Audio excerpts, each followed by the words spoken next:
and you say, I will not allow myself to feel competent unless I hit that standard, that's something that I call emotional ransom. We withhold the way that we want to feel from ourselves until some kind of circumstance changes around us. Hello, my beautiful friends. My name is Dr. Becc. And I am Kristeen Barker, and this is Am I Doing It Wrong? A podcast for doctors by doctors. Dr. Becc is a mindset coach and medical doctor who specialises in liberating driven professional women from the limitations of perfectionism, imposter syndrome, and people pleasing. She's basically the cheat code for getting out of your own way, showing up authentically, and living a life you're proud of. And Kristeen is a medical educator and nephrologist who creates resources for doctors in training that I truly think are an unfair advantage. She makes complex topics super simple and takes the pain and uncertainty out of passing your medical exams. Kristeen and I connected a few years ago via our online platforms, and over the years we've discussed countless highs, lows, and in-betweens of doctor life. And in doing so, we've experienced firsthand the power of vulnerable conversations to show us where we're getting in our own way and underestimating our capacity. So we want you to be part of the conversation and experience these same results. Every week on the pod, we'll be bringing you conversations which shine light in dark places, normalise the doctor journey, ease unnecessary suffering, and give you actionable steps to thrive in all facets of your life. So grab a cuppa and get cozy for this week's episode of Am I Doing It Wrong? The podcast for doctors by doctors. All right, my beautiful friends, our doctor humans, all of the people, welcome to another episode of Am I Doing It Wrong? We are just accumulating a level of gratitude and just joy of being here with you guys. The more and more people we hear are listening to the podcast every week now, it feels people who we've never met before and people who we know have connected through other people who are talking about the podcast. And it's so wonderful to feel like we're connecting with you guys, talking about things that are really important. And we know that there's not much space for this on the internet. The internet's usually highlight reels and sparkly things. So we didn't really know how it would go doing a podcast like this, did we? But you guys have spoken and you're really enjoying it and it's really resonating with you. And we're just so, so happy that we can be this space to talk about the stuff that nobody talks about. Yeah, I really genuinely, I think I do this with all of my things, is I create things that I wish I had. I feel like this is for past Kristeen, who seems to be existing in current doctor humans. The struggles are the same. Yeah, absolutely. So, but yeah, we're so grateful for you guys. Thank you so much for listening. And it's just so humbling to see where you are all over the world. And yeah, all the doctor humans all over the world, just sending you so much love today. And we have a really fun episode in store for you. So this was inspired by yet another Kristeen hot mess situation. We were going to call this Problems That Are Not Problems. And it was inspired by a recent issue I had when I was running a course. So I have this course every year called Rock Your Long Case. And this year I decided to upgrade one of the bone marrow transplant learning experiences in there, because bone marrow transplant's hard to learn and it's something that scares people who are going to sit their clinical exam. And so I decided to make a bone marrow transplant workshop. And it was the Thursday before the workshop. And I kid you not, I was in a tizzy. I was in an absolute tizzy. And I was just thinking to myself, oh my goodness, there's 3 days to go. And I'm printing out articles on the immune system and the bone marrow transplant and all of these interleukin mixed cytokine things. That's where I was at. I was in the weeds and I was very stressed. And I was thinking, how am I going to bring this together? This is not possible. And then I was chatting to you, Beck, on Voxer. And as I was talking to you, I realized that this was not actually a problem, because I didn't have to be a bone marrow transplant expert, because I was hiring someone to come and be a bone marrow transplant expert. And all I really had to do was kind of put a few slides together and facilitate the session. Like, I did not have to be a bone marrow transplant expert with a 3-day deadline to become one. And so it was a funny little scenario, because as we talked it out and you said to me, oh yeah, so you've got a problem, it's not really a problem. And I was like, that's exactly what it is. It is. And how did I get here? So we wanted to talk to you guys today about those scenarios that you can find yourself in where you're all worked up, you're stressed about something, but when you really look at it, when you zoom out, you're like, actually, I am stressed about something that is not even a real thing, or it's not. I just got stuck somewhere, and I was in amongst it, and I lost my way. I lost my path. I don't know what happened to me. And then we were able to get back on track by just realizing that the goal was never to become a bone marrow transplant expert in that example. The goal was something else, which was much more achievable. So thank you so much for helping me on that particular day, Beck. You're always such a great sounding board. But can you resonate with having this problem of creating problems where there are none? Absolutely. I think what really resonates with me is exactly what you were doing, where you said you're in the weeds. When you've got your head down and you're just working, working, working, working. And as you get, it's like you get more and more into the details and you get further and further away from the bigger picture. And it's necessary, isn't it? You can't think in those two different ways at once. You can't think in that big picture, bird's eye view of like, where is my program going? How's my program affecting? I mean, you've got like the whole point of doing this for you was because you want your Dr. Humans in the program to be able to learn hematology in an efficient, easy, and fun way. That was your goal.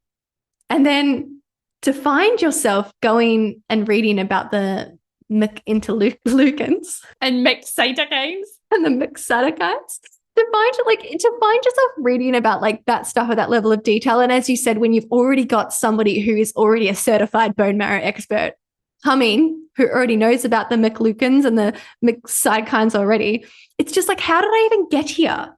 How did I get here? Yet when you're in there doing the reading, you're really adamant that I must know this, and it's a problem that I don't know this. And the problem that I come across when I read research is just it links to another reference, which links to another reference, which links to another reference. And I just can't stop. For me, yeah, it's that sensation of separating out from the big picture in order to learn the details.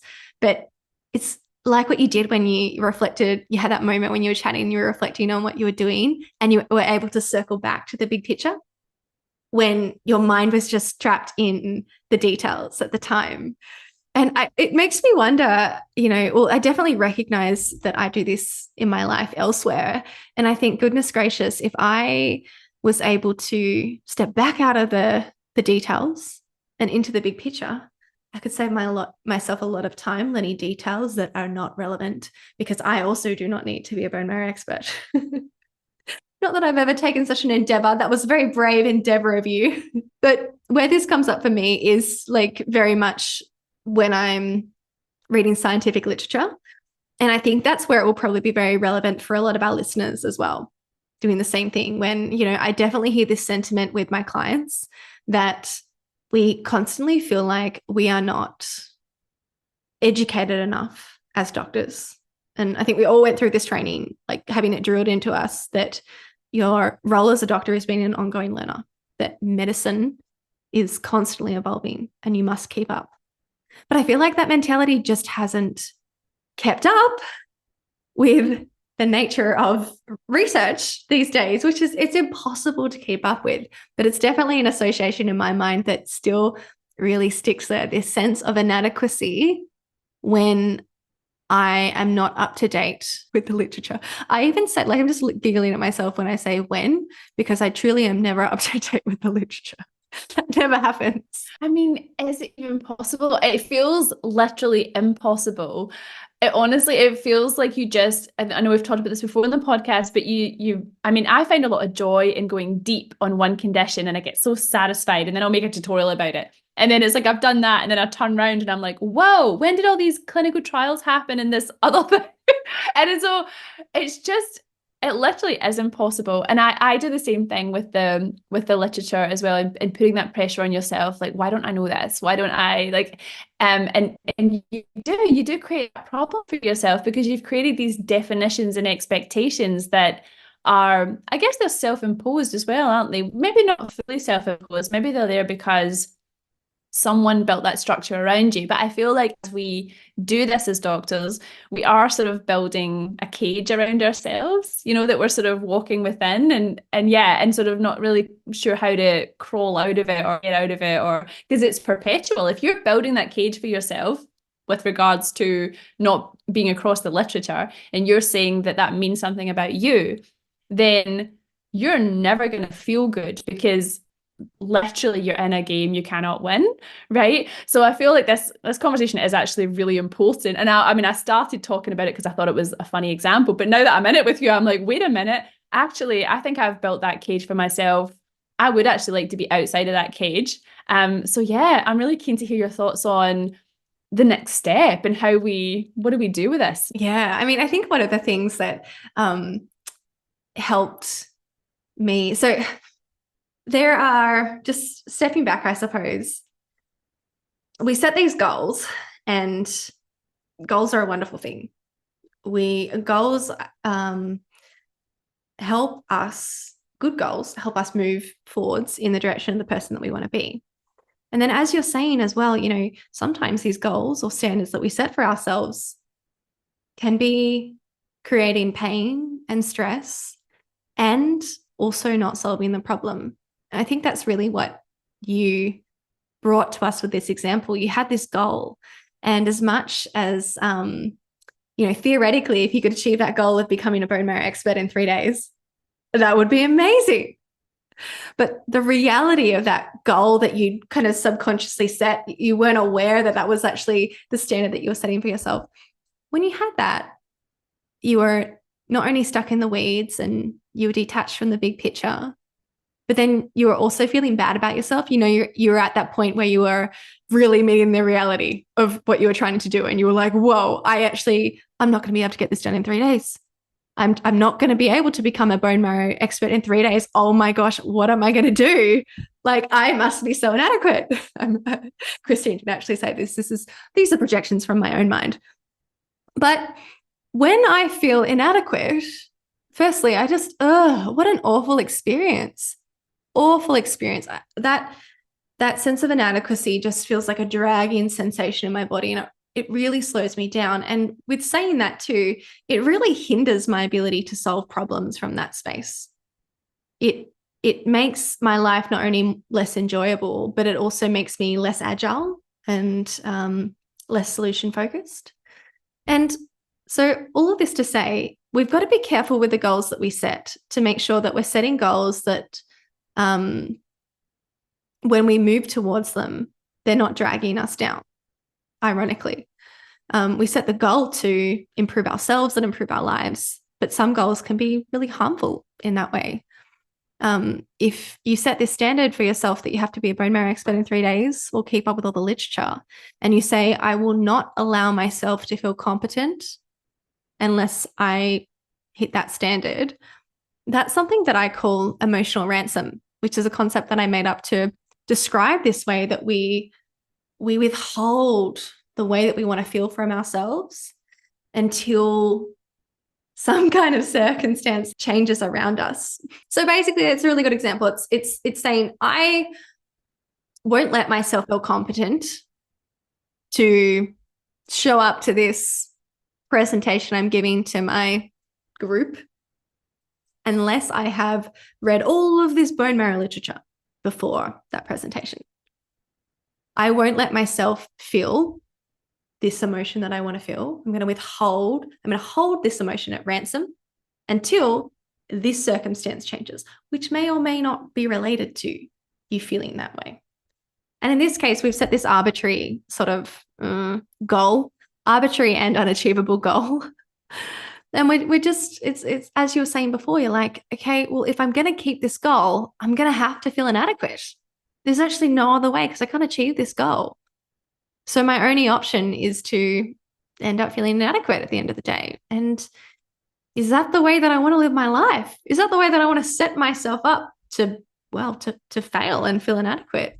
And it sounds quite obvious, I think, when you put it in those terms, but goodness gracious, how often do we do that? How often do we get caught in the weeds, have our heads down and just think more, and forget to circle back to the big picture of why we're doing what we're doing?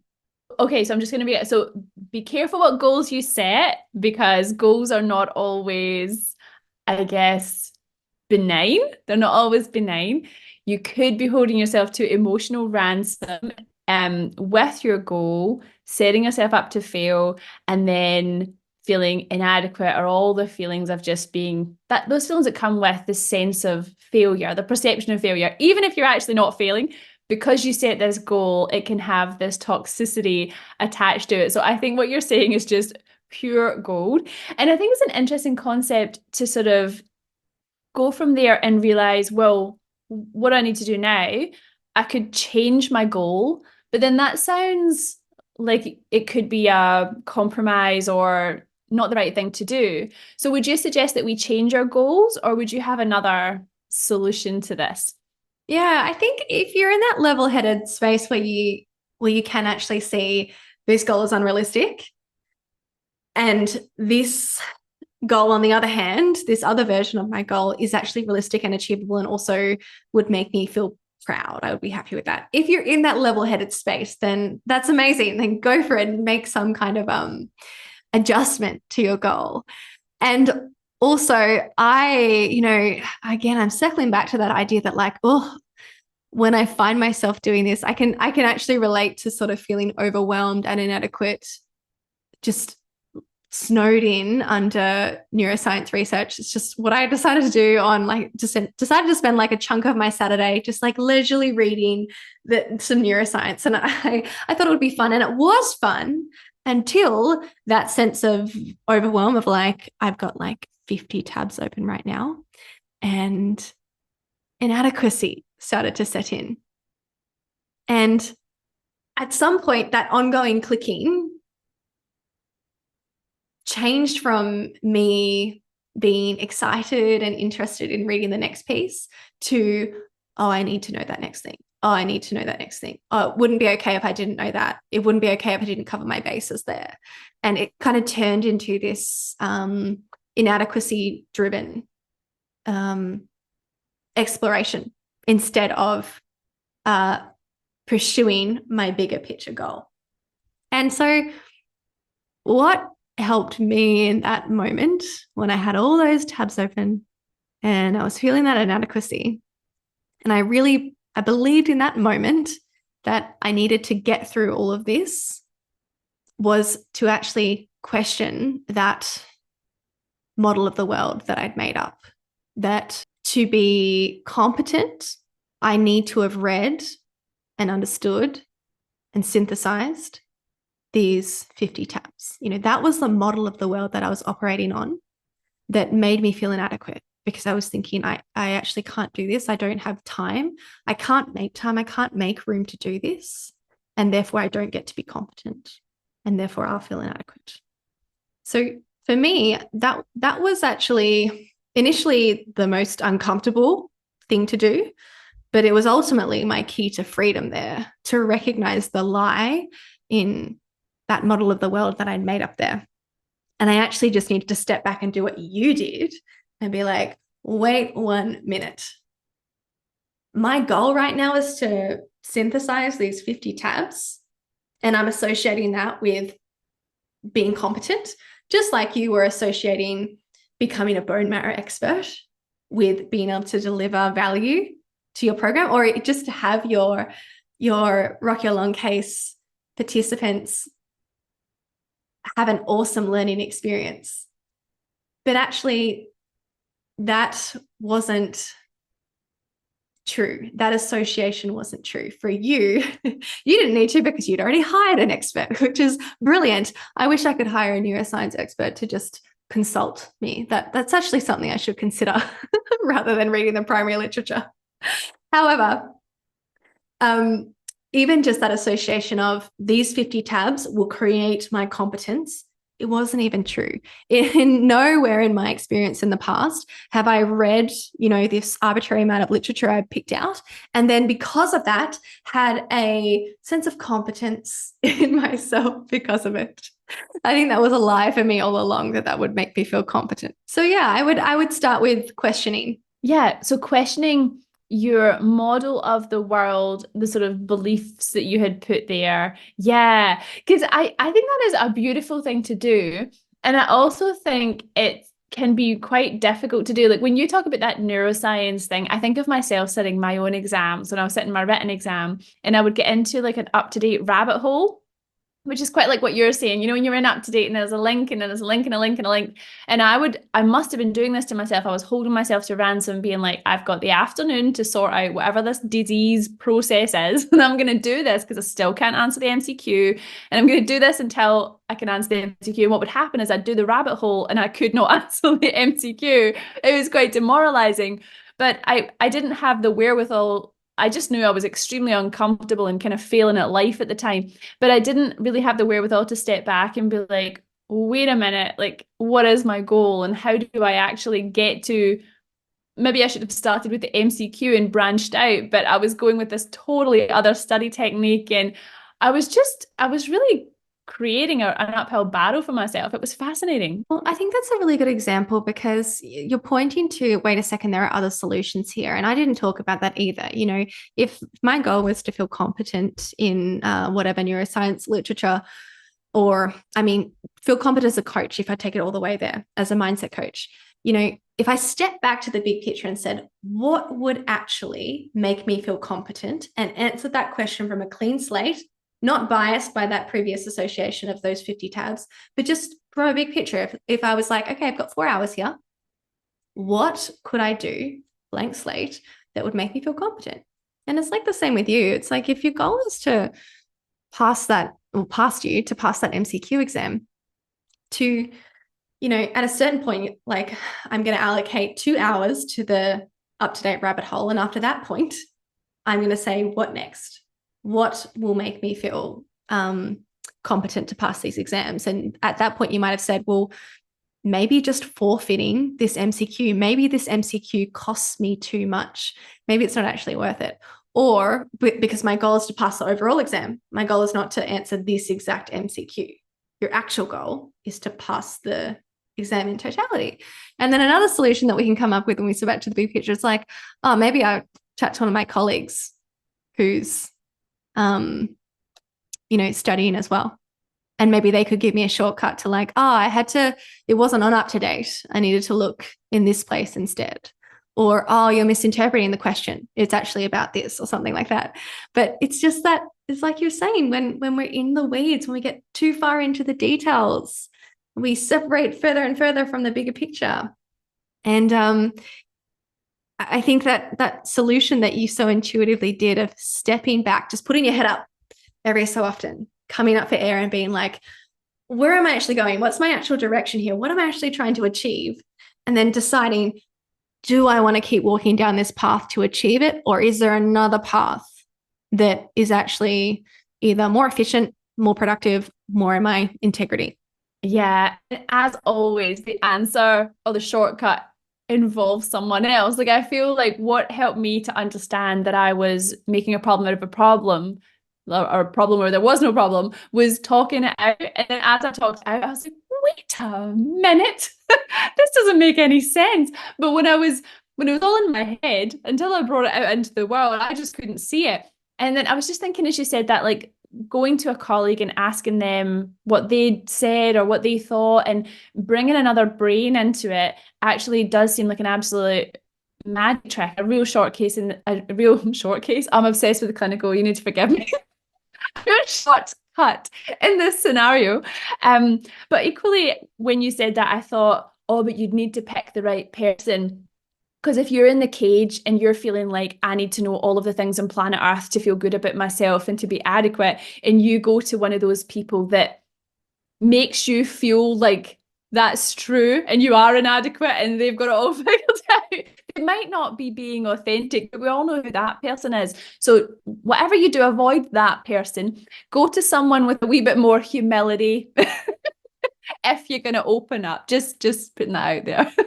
Don't consolidate the cage. Yes. Don't build extra dimensions of walls around your cage. No, I actually did find that I needed to avoid certain people just when I was doing my exam. Just, I don't know. It's like they didn't quite empathize with my situation. They had no idea, but my experience was very different from theirs. But especially when you feel inadequate, you're already in such a you're so aware of all of your deficits when you feel inadequate, right? And then you're in a pretty delicate space. You're very suggestible in a negative sense in that way. I think that's probably another really good takeaway, just recognizing if you can see yourself when you're in the weeds, when you're in the details, when you're going down that rabbit hole, that is usually I think the thing that prompts you to get awareness of doing that is probably going to be the negative feeling.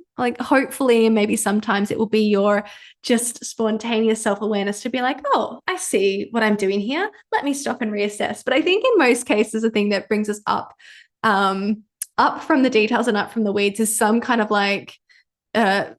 hitting that wall of overwhelm or inadequacy or exhaustion. And so the first thing is probably to be then kind and gentle with yourself when you're in that quite delicate space.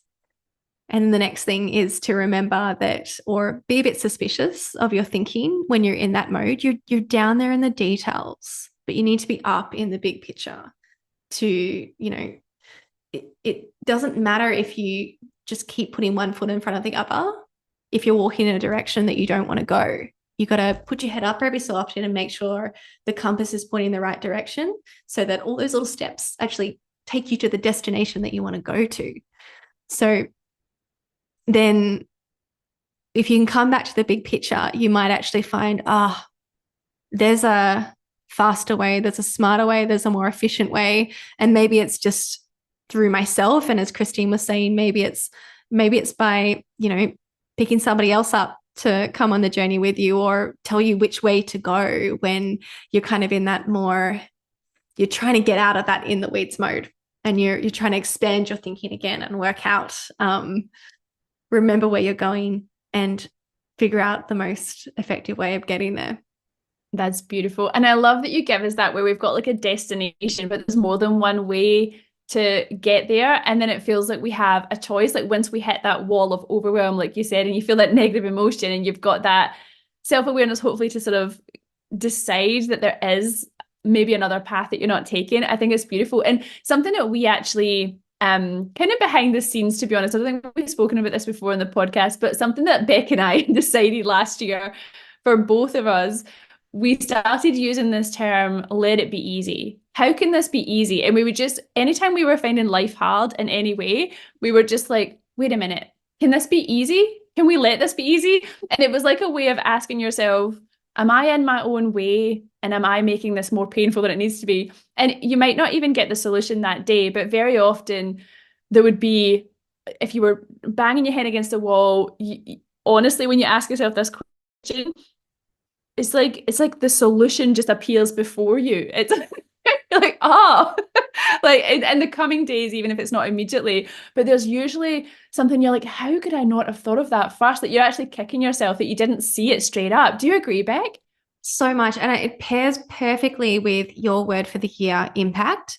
And actually a statement that I've been telling myself, probably influenced by Kristeen, simple is impactful. You kind of put those things all together and you're like, so it's the end impact that matters. It's my destination that matters. And then you ask yourself, well, how could this be easy? How can I make this as easy as possible when it's the destination that really matters? So it's the big picture coming up and seeing the destination and then being like, how do we get there? Am I going to walk? Am I going to go over those mountains? Am I going to bike? Am I going to train? Am I going to recruit somebody along the way who can entertain me? How are you going to get to your destination? There are so many different ways. And it's so easy for detail-orientated people and for conscientious, hardworking people to just keep working hard at something that doesn't give you anything back, especially when we tangle in those very compelling emotions that really bother us as doctors. Yeah. And I'm circling back to, I'm thinking about how in this conversation we've spoken about that impossibility of being up to date with the literature. And then I was literally just thinking, how can that be easy? because it doesn't feel intuitive how you get from there to there. Do you have a hack for that? How could that be easier?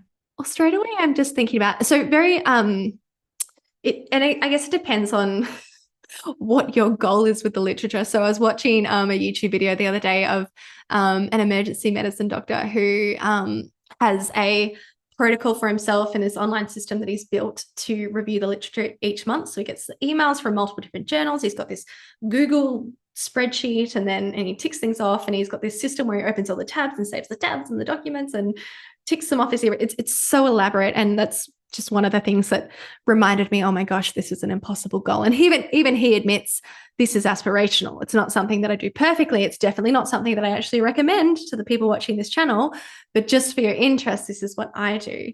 And, I guess building those systems for yourself could be a really nice way to make things easier.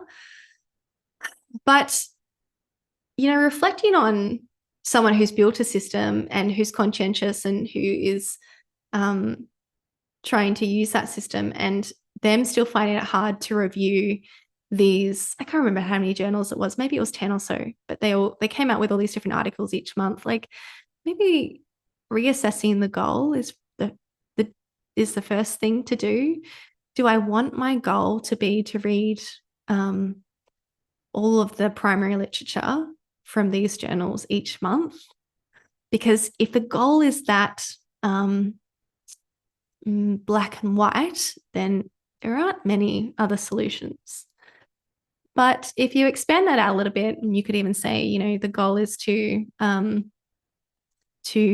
have a synthesis, have a high level understanding of the key points of these journals, suddenly you're like, oh, well, maybe I could get like a couple of colleagues together who have the same ambitions, and we could divvy these out. You do those couple of journals, I do these couple of journals, and then you have like a informal kind of journal club with you guys. And like, when you think of Let It Be Easy, like, how can we make this journal club like not a boring hospital journal club, but like some kind of like super fun like review or something like that? And then all the way down to, if you change a goal, and if you decide that it's not that important that you read the primary literature, you could also be like, the secondary appraisals of the literature. You can go and read Life in the Fast Lane, for example. But you could run the studies through ChatGPT and be like, hey, give me a synthesis of this. And then, we've obviously got to use our own critical thinking, but you could read the output and then use that as your kind of the key points they've taken out from ChatGPT. You can use that to then scan back over the document, for example, and be like, can I confirm that this is true from these statements, as opposed to reading all the other details that perhaps aren't practice changing. But if you had a prompt like, what is practice changing about this, then it can help you zoom in. But yeah, I'm just kind of thinking off the top of my head, I guess as an example, like if you ask yourself, how could this be easy? First, you got to get really clear about, what are my non-negotiables? What is my actual goal here? And then maybe you can loosen your grip a little bit there and find some things you can negotiate on. And if not, then I think, as we were saying, just make sure you like your reasons. Like if you're like, no, I want to read every new article from these dozen journals each month. Therefore, that's going to take me this many hours per month. And I am not going to let myself feel upset that I'm spending that time, or live in a fantasy that it could take any less time than the mammoth job that it is. Because otherwise we're just hurting ourselves there, aren't we, if we stay in that fantasy? Yeah, I love how many ideas you had there. And the other thing that you sort of touched on was like, make sure that you like your reasons. And I had literally just thought, my value set, I was thinking about how when I do read literature, the reason I'm reading it is to become a better doctor. And sometimes you can read articles that, like full articles back to front, when they're not going to add that much. You actually could just get that from a guideline or, a secondary like a review or something as a sort of a screening. And then the other thing is, what are you going to retain? Because there's no point in you reading all that stuff if you're not going to retain it. So what are you going to do? Or maybe having a bit more of a plan before you go in there. So something I do when I read articles, because I have this tendency to try and extract every single detail from them, is I'll give myself headings and I'll be like, this is what I need to take out of it. And as I'm reading the article, I just look for what I need and I put that on this other piece of paper. And then I summarize the key point for me, because I will never remember the details of that article, even if I think I will. I will not. So I just need the key take home points. But that's when I'm sort of able to, I'm not sitting an exam and I'm not studying for something like that. That's the kind of mindset I have. But of course, if you're studying for an exam or something, then it's easy to fall into the, oh, I need to know all the things. So I think just reassessing that, and like you say, deciding on how much time you want to commit to things. What are your values? What are your goals? Just make sure you're really happy with them. I love that. And ChatGPT, you are forward thinking. I love it. I think that's such a, like, what you've just done there is such a great example of reassessing. Like, you were like, big picture, what actually matters? Because I was even just stuck in the weeds there of like, oh, what matters is to read every word on the paper, like to read the whole primary literature paper. And you were just like, wait a second, that's not even my goal. My goal is to have the key practice changing points. And not only that, but to remember them. Now, if I have 4 hours a week, and that's my goal. My goal isn't just to read the papers. My goal is to actually have practice changing points and to be able to remember them. What do I have to spend my 4 hours on? And how can I make that easy? Like, it's a totally different goal, isn't it? Like, it's, again, it wasn't, we didn't, when you step back to the big picture and you get out of the weeds and you get rid of these automatic kind of ideas that we picked up from places that we have to read every little detail, you can be like, what do I actually want? And you can actually get what you want in life instead of wasting your time reading all those papers. I love it so much. And I can just imagine if there's like-minded souls out there just giving you a massive high five for all the effort you've put in so far. But maybe it is time to have a wee sit down with yourself and be like, could I be doing this? Is there a better way to do this? Is there an easier way to do this? You know, all the things that Beck basically said. So yeah, I really hope that for everyone listening that you are finding so much value in this conversation and it's resonating with you and you're able to have a think about where this is showing up for you, where you're creating a problem, inverted commas, where there needn't be a problem. What are you constructing around yourself? What cage have you built for yourself? And yeah, we really want you to get out. Let us know how you're going down in the comments below. We would love to hear from you. And yeah, thank you so much for tuning in, and we'll see you again next week. Bye, guys. Bye.